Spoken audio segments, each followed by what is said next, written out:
देखिए, सबसे पहले हमको समझना पड़ेगा कि प्रधानमंत्री मोदी जी एक बहुत ही गंभीर राजनीतिक नेता,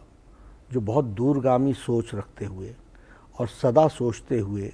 जनता का किस तरीके से भला हो सकता है, इसकी क्लैरिटी रखते हुए उनका कोई काम करते हैं। कोरोना के आने के साथ साथ उन्होंने उसी समय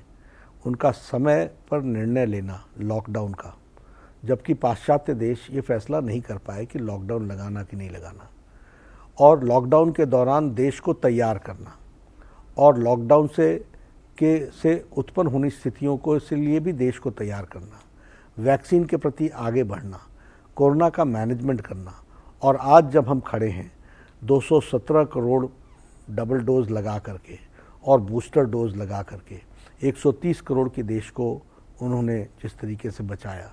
आप सारे स्टेप्स को आप देखेंगे, ताली बजाना से लेके थाली बजाना, दिया जलाने से लेकर के हेल्थ वर्कर्स का प्रोत्साहन करना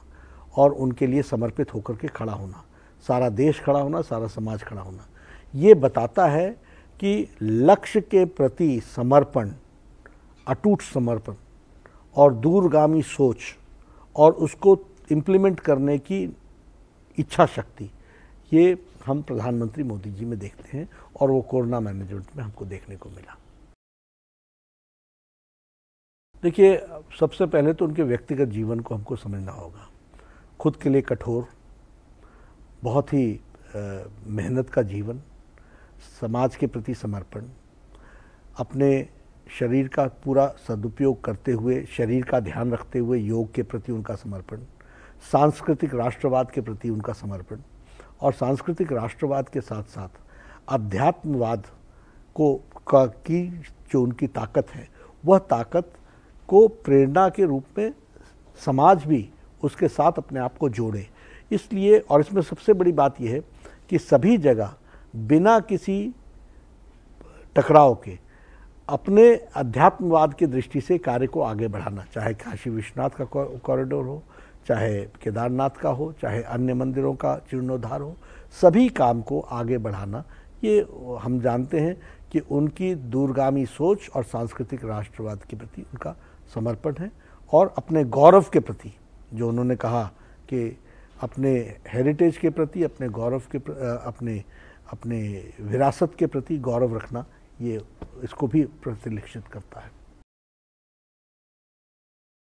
देखिए, यह भी उनके थॉट प्रोसेस का ही नतीजा है। वो बहुत स्पष्ट थे